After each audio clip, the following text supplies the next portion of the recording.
എന്തോ ചെയ്യുന്നതെന്നൊന്ന് കാണാൻ വേണ്ടി.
എന്തോ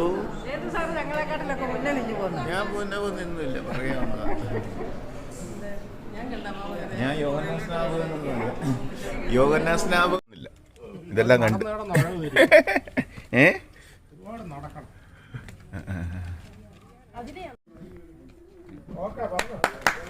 ഹലോ, ഇവിടെ പറയുന്നത് ശ്രദ്ധിക്കണേ. ബ്രേക്ക്ഫാസ്റ്റ് ഒക്കെ കഴിഞ്ഞു. ഓക്കെ, സന്തോഷം. മ്യൂസിയം കാണാനായിട്ട് വന്നേക്കും. സംസാരിച്ചാൽ കേൾക്കാൻ പറ്റില്ല.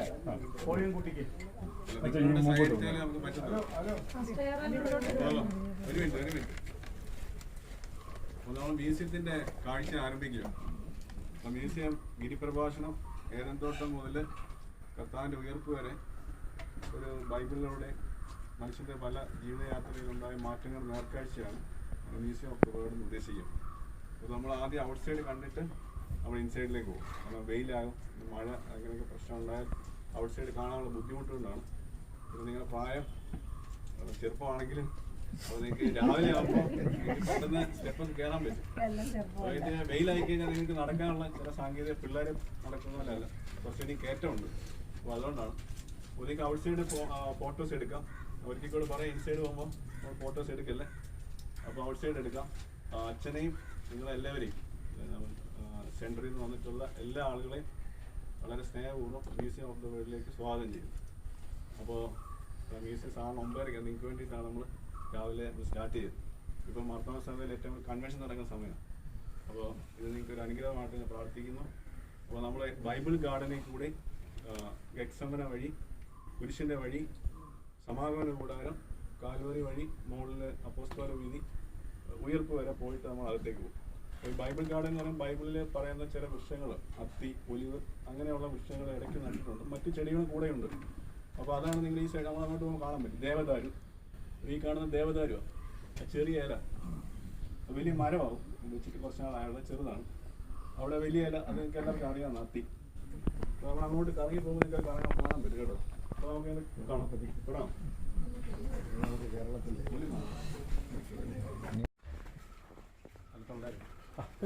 സ്ഥലത്തുണ്ട്.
ഇവിടെ ദാവീദുണ്ട് കേട്ടോ, കിന്നരവുമായി നിൽക്കുന്ന രാജു. ഇവിടെ ഒലിവ് ഏതാ ഒലിവ?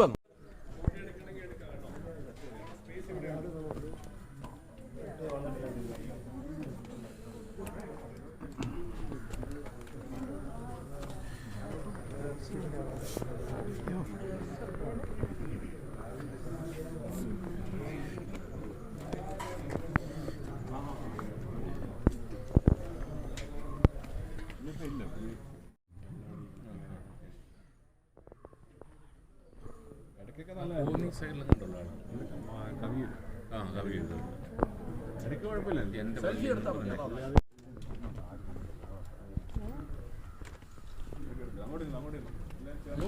അടുത്തടുത്ത് വരുന്നേ അവിടെ നിന്നാ എങ്ങനെ എടുക്കല്ലോ?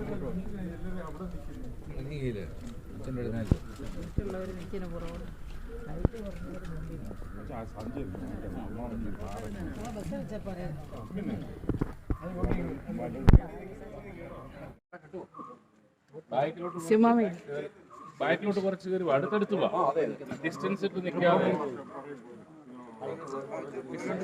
കുറച്ചുകൂടെ അടുത്ത് നിൽക്കും. വഴി അല്ലെങ്കിൽ വേ ഓഫ് ദ ക്രോസ് എന്നാണ് അറിയപ്പെടുന്നത്. നമ്മൾക്ക് മാർത്തോമ ചർച്ചിൽ അതില്ല. എന്നാൽ ഓർത്തഡോക്സ്, കാത്തലിക്, അതുപോലെ ഈസ്റ്റേൺ ട്രഡീഷനുള്ള മറ്റ് പള്ളികളിലെല്ലാം തന്നെ ഫാക്ഷൻ വീക്കിനോടനുബന്ധിച്ച് ഈ ഓരോ സ്റ്റേജിലും അവരുടേതായിട്ടുള്ള പ്രാർത്ഥനകളും പ്രൊസഷൻസും ഉണ്ട്. അതുകൊണ്ടാണ് ഇവിടെ കാണാം. അതായത് ആദ്യം യേശുവിന്റെ വിസ്താരത്തിന് മുൻപ് പിടിക്കപ്പെടുന്ന, അതായത് അവിടുന്നാ തുടങ്ങുന്നത്. രണ്ടുപേരേ ഉള്ളൂ. അവർ എൻ്റെ വീട്ടിൽ കയറിയാ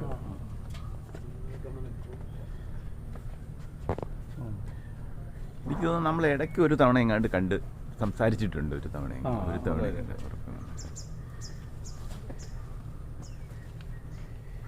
മാത്യു സാറിന്റെ ആ വീട് അവിടെ അല്ല, അവിടെ വെച്ച് എവിടെയോ ചിങ്ങറിക്ക് സംസാരിച്ചു ഞാൻ ഓർക്കുന്നുണ്ട്. അതാ സ്കൂള് വിട്ട് കഴിഞ്ഞ് പിന്നെ ആകെയുള്ള ഒരു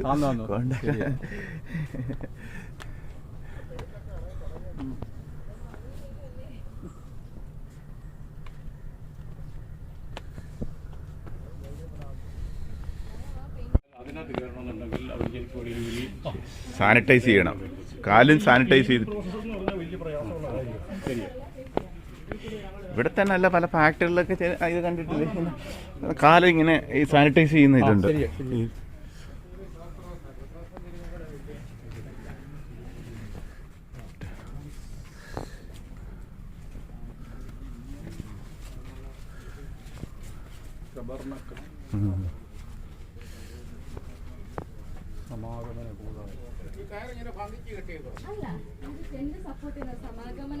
കൂടാരത്തിന്റെ അല്ല, അവര് ചെയ്തിരിക്കുന്നത് ഇതിന് അളവുണ്ട്. ഓരോന്നിനും കയറിനും വളയത്തിനും തുണിനും എല്ലാം അളവുണ്ട്. അത് പ്രകാരം നമ്മൾ ചെയ്തിരിക്കുന്നത്. അവിടെ രണ്ട് പ്രാർത്ഥനയുണ്ട്, അത് കണ്ട് നമുക്ക് ഇങ്ങോട്ട് വരാമേ. സമാഗമന കൂടാരം ഈ രണ്ട് പ്രാർത്ഥനകൾ കണ്ടിട്ട്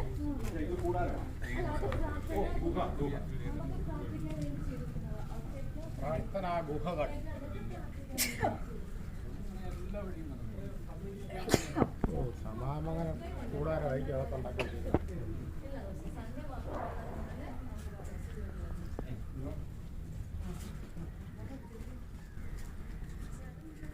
नाम क्या है भैया?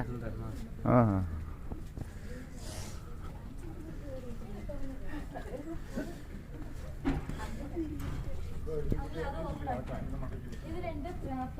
രണ്ടും കൂടെ പ്രാർത്ഥിക്കാം.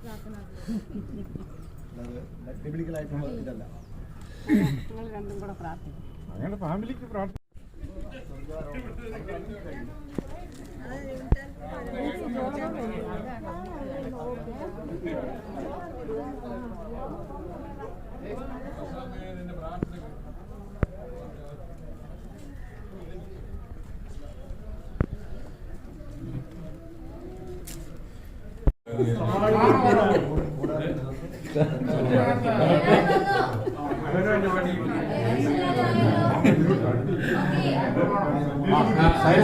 ശ്രദ്ധിക്കണേ. ഗൈഡ് പറയുന്നത് കേട്ടിട്ട് ബാക്കിയുള്ളത് കേറി വരുന്നേ. ഓക്കെ, ഇത് നമ്മുടെ സമാഗമന കൂടാരം നമ്മൾ ചെയ്തിരിക്കുന്നതാണ്. അതായത് ബൈബിൾ പ്രകാരം സമം ചെയ്തു കഴിഞ്ഞാൽ യഹോവയായ ദൈവം മോശ പിതാവിന്റെ അടുത്ത് എനിക്ക് താമസിക്കുക ഒരു ആരോഗ്യം പറഞ്ഞ ഫലമായിട്ടാണ് മോശ ഇങ്ങനെ ഒരു കാര്യം ചെയ്യുന്നതിന്. നമ്മൾ ഇതിനെ മൂന്നായിട്ട് തിരിക്കുന്നു. ഒന്ന് പ്രാകാരം, നമ്മൾ നിൽക്കുന്ന വിശ്വസ്ഥലം, അത് അതിവിശ്വസ്ഥലം. ഇങ്ങനെ മൂന്നായിട്ട് നമ്മൾ ഇതിനെ തിരിക്കുന്നത്. പ്രാകാരത്തിലെ ജനങ്ങൾക്ക് മാത്രമേ പ്രവേശനമുള്ളൂ. അതായത് യഹൂദന്മാർക്ക് മാത്രമേ പ്രാകാരം നിൽക്കാനുള്ളൂ. അന്യജാതിക്കാരെല്ലാം പുറത്താണ് നിൽക്കുന്നത്. വിശുദ്ധ സ്ഥലത്ത് പുരോഹിതന്മാർക്ക് മാത്രമേ, നമ്മൾ നിൽക്കുന്ന സ്ഥലത്ത് പുരോഹിതന്മാർക്ക് മാത്രം. അതിവിശുദ്ധ സ്ഥലത്ത് മഹാപുരോഹിതന്മാർക്ക് മാത്രം. വേറെ ആർക്കും അകത്തോട്ട് പ്രവേശനം ഉണ്ടായിരുന്നില്ല. യാഗം ചെയ്യുന്നത് അവിടെ യാഗം ചെയ്തെന്ന് വെച്ച് കഴിഞ്ഞാൽ ജനങ്ങളുടെ എല്ലാവരുടെയും പാപം കഴിക്കാനായിട്ട് അവിടെ യാഗം ചെയ്തത്. അതായത് മഹാപുരം യാഗം ചെയ്തിട്ട് ആ 4 കൊമ്പുമേലെ രക്തം ശുചിയും ജനങ്ങളുടെ പാപം അവിടെ കഴിയുകയാണ് ചെയ്തത്.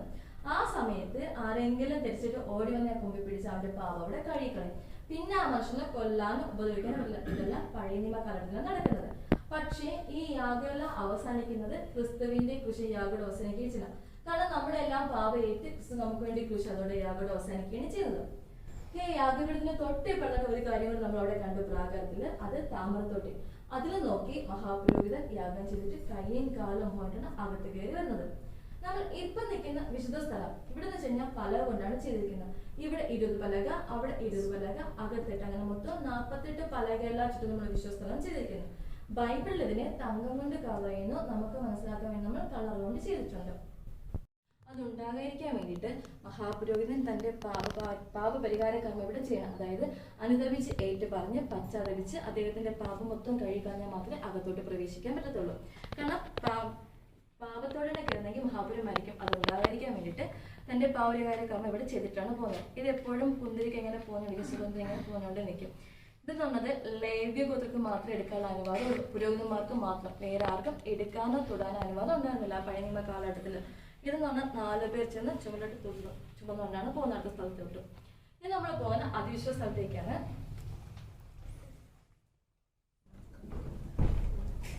നമ്മുടെ ബൈബിളില് 4 തിരശ്ശീല പറ്റി ബൈബിൾ പറയുന്നുണ്ട്.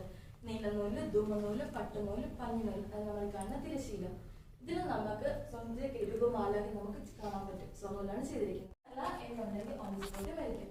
ശുദ്ധനാണ് എന്നുണ്ടെങ്കിൽ ഒരു നിശ്ചയ സമയം കഴിഞ്ഞ് പ്രാർത്ഥന തിരിച്ചറിഞ്ഞു വരും. അഥവാ മരിക്കുകയാണെങ്കിൽ നമുക്ക് അതിൽ കയറി ബോഡി എടുക്കാൻ പറ്റത്തില്ല. അരിയുടെ കയറോ ചനപ്പുറത്തുന്ന കയറുകൊണ്ട് വലിച്ചെടുക്കുന്ന മഹാപുരുതിനെ ഈ കാണുന്ന നിയമപ്പെട്ടപ്പം അഹ്റോന്റെ വടി 10 കൽപ്പന മണ്ണായിട്ട് നമ്മളത് സൂക്ഷിക്കുന്നത്. ഇതിനകത്ത് എന്ന് വെച്ച് കഴിഞ്ഞാൽ മണ്ണ് സൂക്ഷിക്കുന്നത് 40 വർഷക്കാലം നമുക്ക് ദൈവം കൊടുത്ത ആഹാരം മണ്ണ് അതായത് അന്നുള്ള ആഹാരം നാളത്തേക്ക് ശേഷിച്ചെല്ലാം കുളിച്ചു പോവുകയാണ് ചെയ്യുന്നത്. അല്ലെങ്കിൽ ടെന്റ് എന്ന് നമ്മൾ ഇംഗ്ലീഷ് ബൈബിളിൽ ടെന്റ് അല്ലെങ്കിൽ ടാബർനാക്കിൾ എന്ന് വായിക്കുന്നു. പെർമനന്റ് പ്ലേസ് ഇല്ല. കാരണം ഒരു വാണ്ടറിങ് നൊമാഡിക് ബെദ്വിൻ കമ്മ്യൂണിറ്റി ആണല്ലോ. കമ്മ്യൂണിറ്റി ഓഫ് സ്ലേവ്സ്, അടിമകളുടെ ഒരു സംഘമാണ് 40 വർഷം സഞ്ചരിക്കുന്നത്. അതുകൊണ്ട് ഒരു പെർമനന്റ് സെറ്റിൽമെന്റ് ഇല്ലാത്തത് കൊണ്ട് along with dum God was also moving with that people എന്നുള്ളതിന്റെ അടയാളമായിട്ടാണ് ടാബർനാക്കിൾ അല്ലെങ്കിൽ സമഗമനം. അത് മലയാളത്തിൽ വായിക്കുമ്പോൾ സമാന്തരമായി പാരലൽ മൂവിങ് ഓഫ് ഗോഡ് എന്നുള്ളതാണ് സമഗമന കൂടാരം. അത് ആ സിസ്റ്റർ പറഞ്ഞു, അല്ലെങ്കിൽ നമ്മുടെ ഗൈഡ് പറഞ്ഞു, പുരോഹിതന്മാർക്ക് നിൽക്കാനായിട്ടുള്ള സ്ഥലം, അത് കഴിഞ്ഞ് പ്രജാതിക്ക് നിൽക്കാനായിട്ടുള്ള സ്ഥലം. അത് ആ പഴയ മനസ്സിലായോ? വെളിപാട് പുസ്തകം 1-ാം അധ്യായം വായിക്കുമ്പോൾ യേശുവിനെ 7 പൊന്നുലോളത്തിന്റെ നടുവിൽ കണ്ടെന്ന് പറഞ്ഞ് ഇന്നെ പറയാം. ഇത് യഹൂദന്മാരുടെ ഒരു ആരാധനയുടെ സിമ്പലാണ്. ഇത് കത്തിച്ചു വെച്ചിട്ടാണ് അവർ ആരാധന തുടങ്ങുന്നത്. അത് നമുക്ക് ഇപ്പോഴും പാലസ്തീൻ നാട്ടിൽ പോകുമ്പോൾ എല്ലാ ഷോപ്പിലും സ്റ്റവ് 24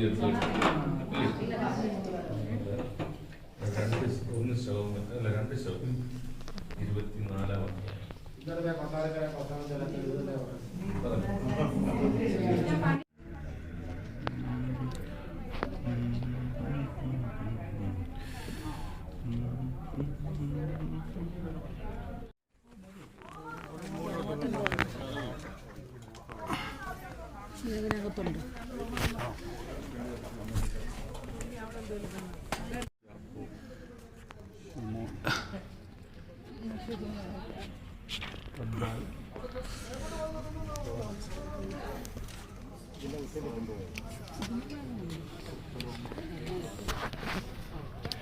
ആളുകളാരും മുകളിലോട്ട് കയറിയിട്ടുണ്ടോ?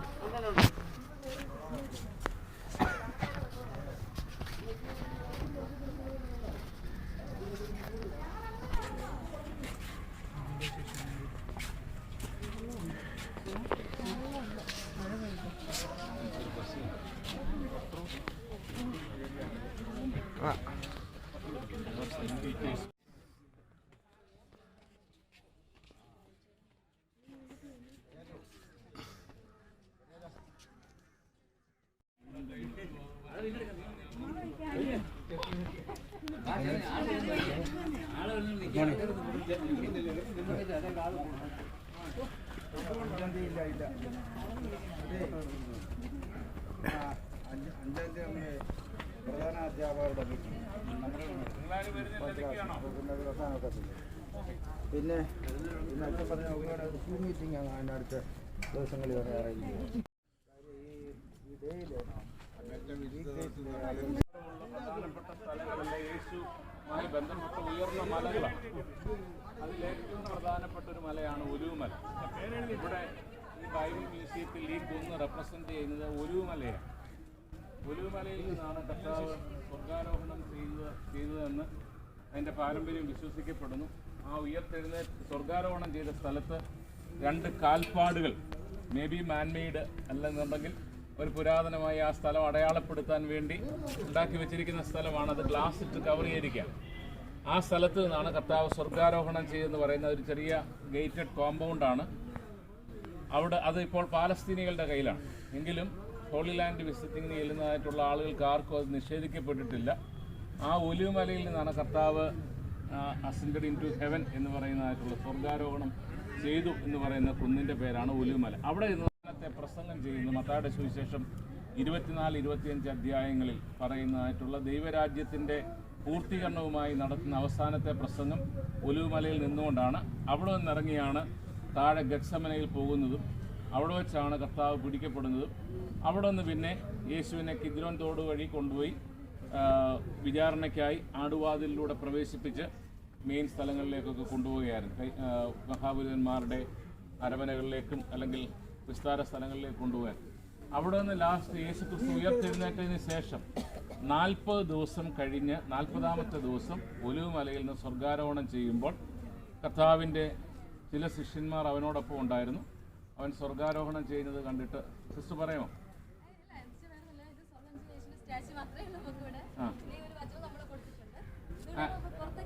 ക്രിസ്തീൻ്റെ ഒലിവുമലയാണെന്ന് മൗണ്ട് ഒലിവ് ഒലിവുമല എന്നാണ്. കർത്താവ് വീണ്ടും വരുന്നതായിട്ടുള്ള സമയത്ത് ഒലിവുമല പിളരും എന്നൊക്കെയുള്ളതായ പ്രോഫസി ഉണ്ട്. അതവിടെ നിൽക്കട്ടെ. പിന്നെ എന്നിട്ട് ആ ശിഷ്യന്മാർ നോക്കി അവർ ഒരുമിച്ച് കൂടി ഇരുന്ന് പ്രാർത്ഥിക്കുന്നതും പരിശുദ്ധാത്മാവ് വന്നവർ ലോകത്തിൻ്റെ അറ്റത്തോളം സാക്ഷികളാകാനായിട്ടുള്ള യാത്ര ആരംഭിക്കുന്നതും ഈ ഒരു അനുഭവത്തിൽ നിന്ന്, സ്വർഗാരോഹണ അനുഭവത്തിൽ നിന്ന്. വേറെ ഇതിനെക്കുറിച്ചൊന്നും പറയാനായിട്ടില്ല. മത്തായിയുടെ സുവിശേഷം 24 മുതൽ ഇങ്ങോട്ടുള്ള അധ്യായങ്ങളെല്ലാം ഈ മൗണ്ടുമായിട്ട് റിലേറ്റഡ് ആയിട്ടുള്ള സംഭവങ്ങളാണ് രേഖപ്പെടുത്തിയിരിക്കുന്നത്. സ്പെയിനിൽ എൻ്റെ ഓരോരുത്തരും ഇവിടെ വന്നുണ്ട്. വാർദ്ധക്യത്തിൽ മരിച്ചു. അവരുടെ basilica of saint John of Ephesus, Turkey. 54 holy apostles basilica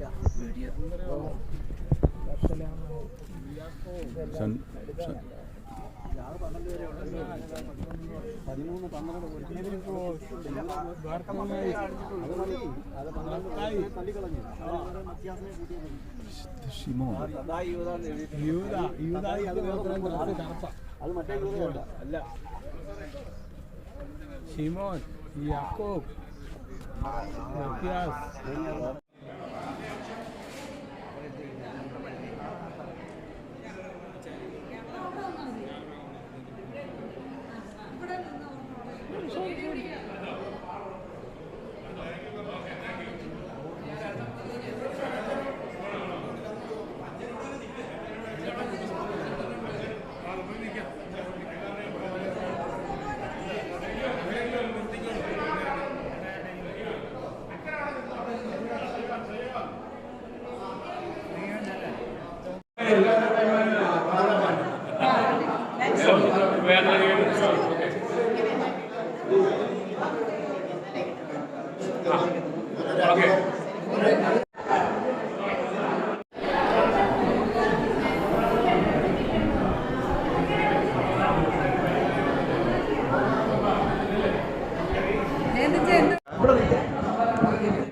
Smile please.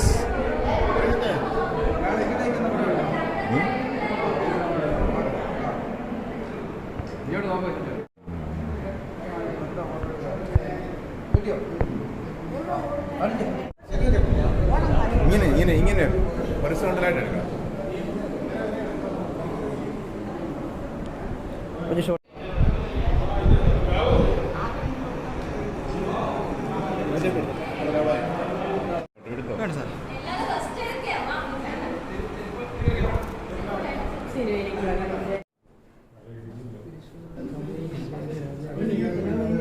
Photo എടുക്കുന്നു.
ഗൈഡായിട്ട് പ്രവർത്തിച്ചതായിട്ടുള്ള പ്രിയ സഹോദരി തുമ്പമൺ സെന്ററിൽ നിന്ന് ഇപ്രകാരം നമ്മൾക്കൊരു 1 ഡേ പിക്നിക് പ്രോഗ്രാം അറേഞ്ച് ചെയ്യുന്നു എന്നുള്ളതായ ക്രമീകരണം ഉണ്ടായപ്പോൾ വന്നൊരു സജഷനാണ് വേൾഡ് ടു വേൾഡ് മ്യൂസിയം കാണുവാനായിട്ടുള്ള ഒരു പ്രപ്പോസൽ. ഇത് കഴിഞ്ഞിട്ട് നമ്മൾ പൊന്മുടി സൈറ്റ് സീയിങ്ങിനായിട്ട് പോവുകയാണ്.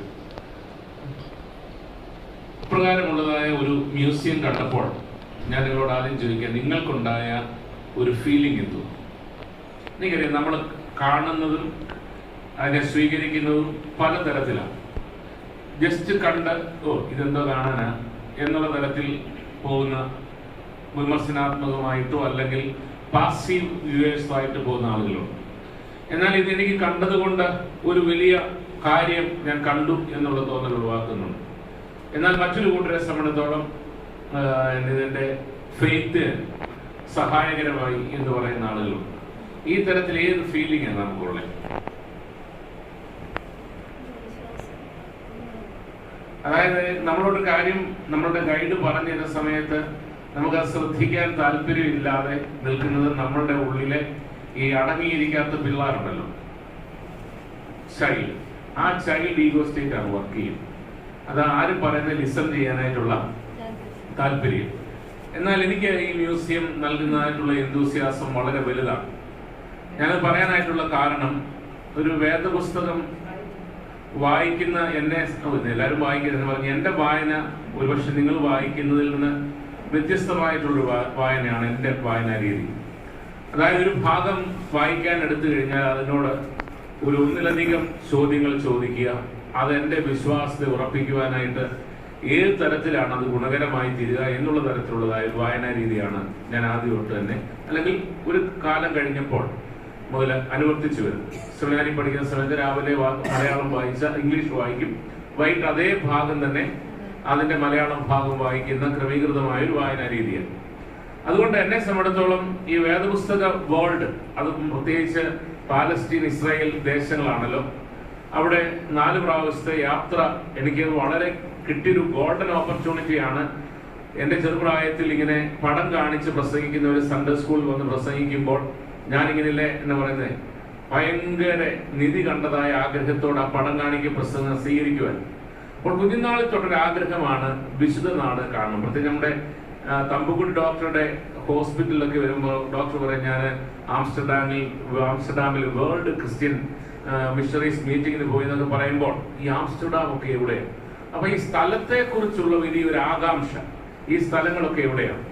അങ്ങനെയാണ് 2005 ഈ ഗാസ മുനമ്പിലെ വെടിവെപ്പ് കഴിഞ്ഞതിന് ശേഷം ആ പ്രദേശത്തേക്ക് ഒരു ടൂറിസവും ഇല്ലാതിരിക്കുന്ന സമയത്ത് ഒരു അവിചാരിതമായിട്ടുള്ളൊരു കോൾ ചിക്കാഗോയിൽ നിന്ന് ഒരാൾ വിളിച്ചു ചോദിക്കുക, അച്ഛാ ഞങ്ങൾ പല അച്ഛന്മാരെ തിരക്കിയിട്ടും ആരും അങ്ങോട്ട് പോകാനായിട്ട് തയ്യാറാകുന്നു, എന്നാൽ അവിടെ ചെന്നാൽ മരിക്കുന്നെങ്കിൽ മരിക്കട്ടെ എന്നുള്ളതായ പൂർണ്ണ മനസ്സോടുകൂടെ ഞാൻ ഹോളി ലാൻഡ് ട്രിപ്പിന്റെ ആദ്യത്തെ ട്രിപ്പിന് പോകാനായിട്ട് ഒരുങ്ങി. അത് ആ പ്രദേശം മാത്രം. അപ്പോൾ എൻ്റെ ഭാര്യ പറഞ്ഞു, അങ്ങനെ തന്നെ പോയി ചാകണ്ട, നമുക്ക് പോവുകയാണെങ്കിൽ ഒരുമിച്ചാന്ന് പറഞ്ഞ് ഞങ്ങൾ ഒരുമിച്ച് ട്രിപ്പിന് പോയി. ഒരു 10 ദിവസം ആ ഹോളി ലാൻഡിൽ തന്നെ സ്പെൻഡ് ചെയ്ത് കാണാനായിട്ട് ഇടയായി. പിന്നീട് ഒരു 3 പ്രാവശ്യം, മൊത്തം 4 പ്രാവശ്യം പോയി. ഓരോ പ്രാവശ്യവും ഞാൻ പോകുന്നത് ഒരു പിക്നിക്കോ അല്ലെങ്കിൽ ടൂറ് കാണാൻ പോകുന്ന രീതിയിലല്ല. അവിടെയുള്ള ഇതുപോലുള്ള മനോഹരമായ ദേവാലയങ്ങളിൽ പ്രാർത്ഥിക്കുന്നതിനായിട്ട് കൂടുതൽ സമയമെടുക്കാൻ വേണ്ടിയാണ് പോകുന്നത്. പ്രത്യേകിച്ച് താബോർ മലയിൽ അതൊരനുഭവമുണ്ട്. 2005 താബോർ മലയിൽ എൻ്റെ മദർ ഇൻ ലോയ്ക്ക് ട്യൂമർ ഡിറ്റക്ട് ചെയ്തതിന് ശേഷം ഞാനും എൻ്റെ വൈഫും കൂടെ വോക്കൽ കോഡില് ട്യൂമർ അത് മാറുന്നതിന് വേണ്ടി, സൗഖ്യം കിട്ടുന്നതിന് വേണ്ടി താബോർ മലയിൽ പ്രാർത്ഥിച്ചു. പിന്നീട് ഞങ്ങളുടെ ഭവനത്തിൽ അമേരിക്കയിൽ മടങ്ങി വന്ന് അവിടെ നിന്ന് പ്രാർത്ഥിച്ചു. ഒരു സർജറി കൂടാതെ തന്നെ ട്യൂമർ അപ്രത്യക്ഷമായി പോയി. അത് എന്നെ സംബന്ധിച്ചിടത്തോളം എൻ്റെ ജീവിതത്തിലെ വിശ്വാസ വഴികളിലെ ഒരു വലിയ അനുഭവമായി. കാരണം ഡോക്ടർമാർ പ്രശസ്തനായിട്ടുള്ള ഇപ്പോഴും ട്രിവാൻഡ്രത്തുണ്ട് doctor Krishnan Nair, doctor John Punnatt, അവരോട് ചോദിച്ചറിയാം. അവർ സർജറി ഫിക്സ് ചെയ്ത ദിവസം രാവിലെ 8:30 മണിക്ക് നടത്തിയതായിട്ടുള്ള സ്കാനിങ്ങിൽ, എൻ്റെ നിർബന്ധപൂർവ്വം നടത്തിയ സ്കാനിങ് ആണ്, ആ ട്യൂമർ ടോട്ടലി ഡിസപ്പിയർ ആയി. അതിനുശേഷം ഞാൻ പോകുന്ന ഓരോ യാത്രകളിലും ഓരോരോ വിഷയങ്ങളുമായിട്ടാണ് പ്രാർത്ഥിക്കുന്നത്. പ്രത്യേകിച്ച് താബോർ മലയിലെ പ്രാർത്ഥനയിൽ എനിക്ക് ഭയങ്കരമായിട്ടുള്ള സ്പിരിച്വൽ എക്സ്പീരിയൻസ് ഉണ്ടായിട്ടുണ്ട്.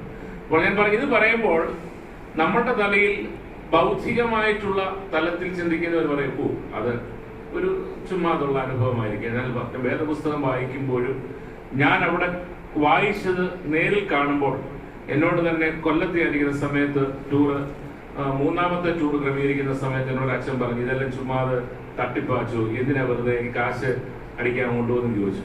ഞാൻ പറഞ്ഞു, ഒരു കാര്യം ചെയ്യും, നിങ്ങൾ പോയി ആ സ്ഥലം ഒന്ന് കാണാം. അപ്പോൾ ഒരു സ്കൂളിന്റെ പ്രിൻസിപ്പൾ എന്നോട് ചോദിച്ചു, ഓർത്തഡോക്സ് സഭയിലെ അംഗമാണ്, എന്നോട് ചോദിച്ചു, അച്ഛൻ ഇതൊക്കെ ഈ അച്ഛൻ പറയുന്നത് ഇങ്ങനെ തട്ടിപ്പാ. ഞാൻ പറഞ്ഞു, സാറ് ഒരു കാര്യം ചെയ്യും, പോയി കാണും.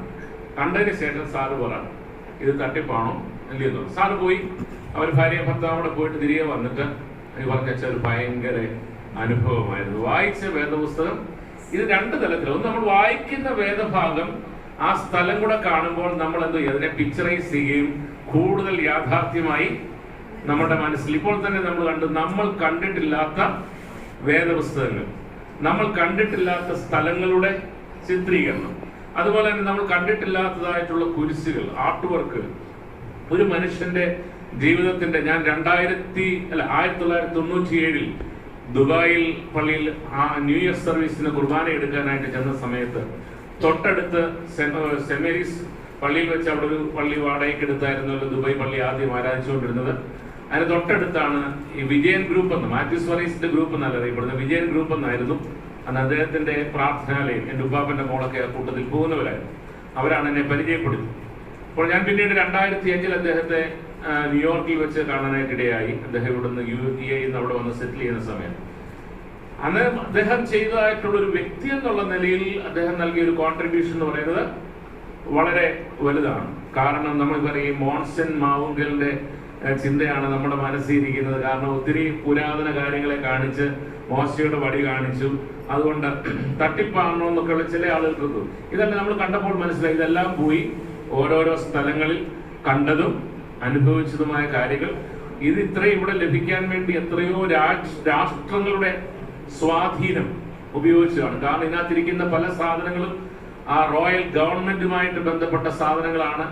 അതുപോലെ തന്നെ ദേവാലയങ്ങളുമായിട്ട് ബന്ധപ്പെട്ട പല ട്രഡീഷണൽപ്പെട്ട ദേവാലയങ്ങളുമായിട്ട് ബന്ധപ്പെട്ട സാധനങ്ങളാണ് ഇവിടെ കൊണ്ടുവന്ന് നമ്മൾക്കിന്ന് ഡിസ്പ്ലേ ചെയ്യാനായിട്ട് ഇടയായത്.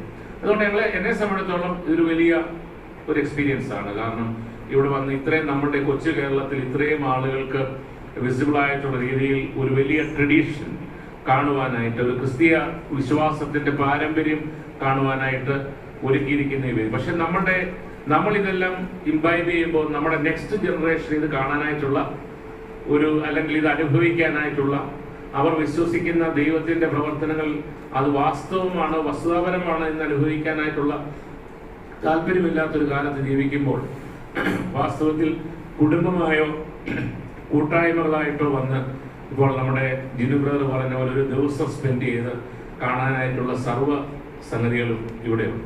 ഇപ്പോൾ ഈ മർത്തോമക്കാരായിരിക്കും നമ്മളെ സംബന്ധിച്ചിടത്തോളം, നമ്മൾ ഈ ദേവാലയത്തിലിരിക്കുമ്പോൾ നമുക്ക് ഈ മധ്യസ്ഥന്മാരുടെ കാര്യങ്ങളും അതുപോലെ തന്നെ മറ്റു കാര്യങ്ങളൊക്കെ എന്നാ പറയുന്നത് ഇത്ര സുപരിചിതമല്ലാത്ത കാര്യമാണെങ്കിലും മറ്റെത്രയോ സമൂഹത്തിന്റെ അല്ലെങ്കിൽ ക്രൈസ്തവ വിശ്വാസ പാരമ്പര്യമുള്ളവർക്ക് ഇത് എത്ര ആകർഷണീയത നൽകുന്നതായിട്ടുള്ള ഒരു ചാപ്പലാണ്. നമുക്കറിയാൻ വയ്യാത്ത കാര്യത്തിന് നമ്മൾ വിമർശിക്കാനായിട്ടോ അതിനകത്ത് മാർക്കിടാനായിട്ടോ പോകേണ്ട കാര്യമില്ല. നമുക്ക് ഏറ്റവും നല്ലതായിട്ടുള്ളൊരു എക്സ്പീരിയൻസ് ആണ് ഇന്ന് രാവിലെ മുതൽ ഈ ബൈബിൾ മ്യൂസിയവും അല്ലെങ്കിൽ ബ്രദർ മാത്യു സോറീസിന്റെ എഫോർട്ടോട് കൂടെ ഇവിടെ നമുക്ക് ലഭിക്കുന്നത്. അതിൽ ഈ ഇവിടെ വർക്ക് ചെയ്യുന്നതായിട്ടുള്ള ജിനുവും, പേരെന്തുവായിരുന്നു സിസ്റ്ററെ? ഷീനയുടെയും. ജിനു തിരുവല്ല സ്വദേശിയാണ്, ഷീന വെമ്പായത്ത് തന്നെ അറിയാണ്. ജിനു യാക്കോബായ ചർച്ചിലെ അംഗമാണ്, ഷീന ഇവിടെ CSI സൗത്ത് കേരള ഡയസിലെ അംഗമാണ്. നമ്മൾ ആദ്യം പരിചയപ്പെട്ടതായിട്ടുള്ള ആന്റിയല്ലേ നമ്മുടെ ആ സിസ്റ്റർ പരുത്തിപ്പാറ ഇമ്മാനുവൽ പള്ളിയിലെ മെമ്പറാണ്. അപ്പോൾ അങ്ങനെ പല കോൺഗ്രിഗേഷനിൽപ്പെട്ടവർ തന്നെയാണ് ഇവിടെ വർക്ക് ചെയ്യുന്നത്. അതുകൊണ്ട് നിങ്ങൾക്ക് എന്തോ ഫീൽ ചെയ്യുന്നു ഈ സ്ഥാപനത്തിൽ വന്നിട്ട്? ഏതാ പിന്നെ ഇപ്പൊ നമുക്കൊരു ഇവിടെ നിന്ന് എപ്പോ മൂവ് ചെയ്യണം? 1.5 മണിക്കൂർ. ആ, അപ്പോൾ നമുക്കൊരു 1:25 വരെ മതിയോ? മതി. അതിനു മുമ്പേ ഓരോ പള്ളിയിൽ ഞാനൊന്ന് വിളിച്ചോട്ടെ. ചെന്നീർക്കര എന്നാൽ നമ്മുടെ മരണത്തിനെ ഏൽപ്പിക്കാതെ ഈ ഭൂമിയിൽ ജീവനോടെ ശേഷിപ്പിച്ച് നമുക്ക് ഒരുമിച്ച് സെന്ററായി കടന്നു വന്ന് ദൈവത്തെ മഹത്വപ്പെടുത്തുവാൻ, ഇതൊക്കെ കാണുവാൻ ദൈവം നൽകിയ ഭാഗ്യ പദവിക്കാണ് ദൈവത്തെ സ്തുതിക്കുന്നു. 2 ആഴ്ച മുമ്പ് ഭദ്രാസനമായി ഒരു പൈതൃക സന്ദർശനത്തിന് പോയി. എന്നാൽ അതത്ര വന്നവർക്ക് ആർക്കും അത്ര പിടിച്ചില്ല. എല്ലാം കൊണ്ടും അത്രയും പറയുന്നുള്ളൂ. എന്നാൽ തികച്ചും യാത്ര തിരിച്ചപ്പോൾ മുതൽ വ്യാപരിക്കുന്ന ദൈവത്തിൻ്റെ കൃപയ്ക്കായിട്ട് ദൈവത്തെ സ്തുതിക്കുന്നു. ഇത്ര മനോഹരമായ ഒരു വിശുദ്ധ ദേവാലയം, 5 പട്ടക്കാർക്ക് ഒരുമിച്ച് നിന്ന് വിശുദ്ധ കുർബാന അർപ്പിക്കുവാൻ അദ്ദേഹത്തിൻ്റെ മനസ്സിൽ കൊടുത്ത ആ വലിയ ഭാഗ്യം